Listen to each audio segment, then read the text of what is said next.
welcome to the weekly wrap-up. As you can see, I'm out here in the field of buses with Mr. O, I call him, but he's Mr. Ostanek, who leads our transportation department, and so glad to have you here today in the middle of a sunny day and all of this, the buses. So wanted to provide an opportunity to have a conversation about all the incredible work that you are leading with your team.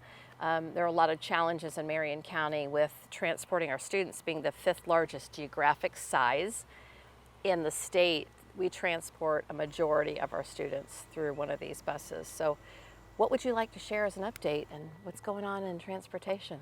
Well, first off, thank you for coming out and joining us out here. Obviously, we have a lot of exciting things going on with transportation. We've worked really hard to improve our on-time arrivals for AM especially, but they're improving in the PM also. But our AM on-time arrivals have gone up between 3 and 6% depending on the day. And when we talk about 3 and 6%, it doesn't seem like very much, but that can, that number is around 1,000 kids, 1,200 kids, right in that range. So that is a huge number and a huge amount of kids to get to school on time safely in the morning. So we're very excited about that. That number is going to continue to improve as we hire more bus drivers and we get them placed and we get them trained, which we're able to do that here at our facility. So if anyone's looking to become a bus driver, we would love to have you. We still have more that we want to hire. I'm always recruiting.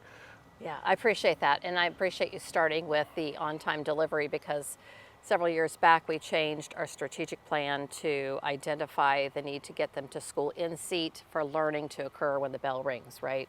And get them home on time as well. So not just about the vacancies which lead to that, but what's our outcome that we want to measure and have accountable to our students in the community. So really appreciate that. And that is a lot of students. So more work to be done, but great progress, just really great progress. What are some of the successes that have led to the increase of that percentage? We've done a really good job of onboarding drivers. Our training staff does a good job of getting new drivers trained, because the unique part about our business is we have a vast majority, a vast area that we cover, and a lot of it's rural, but a lot of it's very densely populated. So it's unique in how we route our buses and how we get the students to school. It differs from Marion Oaks as opposed to Citra. They're two vastly different areas and how we're able to transport. But we have a great team in place that from our starting with our drivers, obviously, and our bus aides. They're the first person that the kids see in the morning when they get on the bus. So we try to give them a smiling face and be welcoming. And then they're the last person they see when they get off in the afternoon. So we want to make sure that they are, that the kids feel welcomed and feel like they can have a good experience on the bus. Absolutely, and we appreciate that. Getting their day off right and sending them home safely is so important, and we're so grateful for that.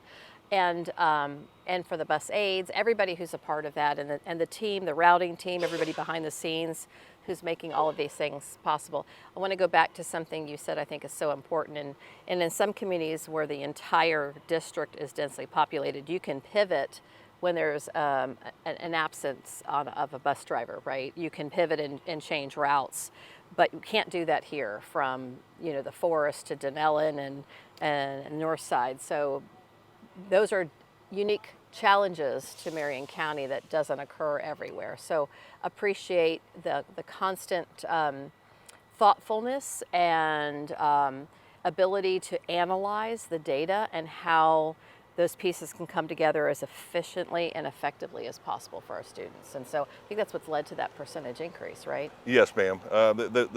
We've kind of put in a 3-tiered system, which has been helpful. Which is new this year. Which is very new this year, which has been very helpful for allowing us to improve our on-time arrivals.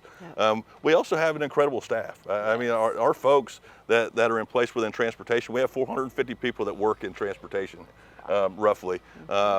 And they're spread out across the district, and they're able to communicate with each other and come together and help each other. I can't tell you the number of times that on the radio we have drivers that are communicating with each other because one of them's stuck in traffic somewhere and they're radioing to someone else, hey, can you pick up a stop on this road for me? And we go by and make that happen. And that's just because of the experience that they have and the willingness to work together as a team.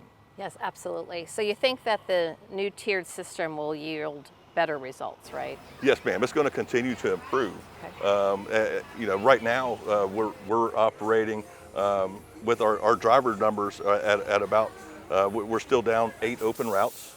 But considering the fact that we started the year off twice that many, so that's why you're seeing the improvements. As the drivers get in place, they learn their routes and they become more efficient at their job. Awesome.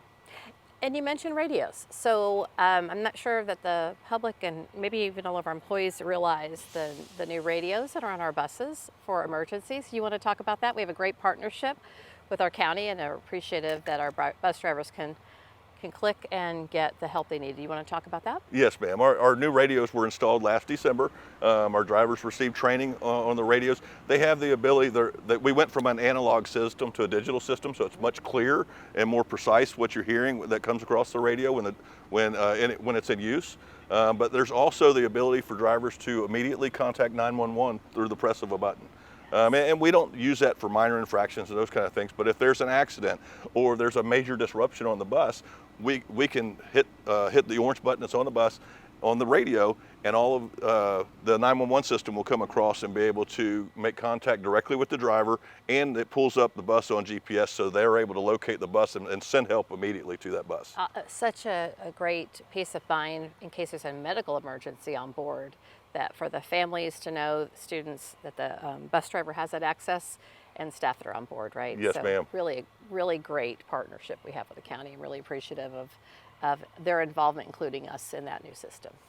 Thank you so much for all you do. Appreciate your leadership and looking forward to continuing to fill those vacancies and increasing our percentage of arrival to school on time and home, and we're 100% is the goal. Yes, right? ma'am. 100% is the goal. That's right. Thank you for all you do. Yes, ma'am. Thank you. And thanks to the whole transportation team.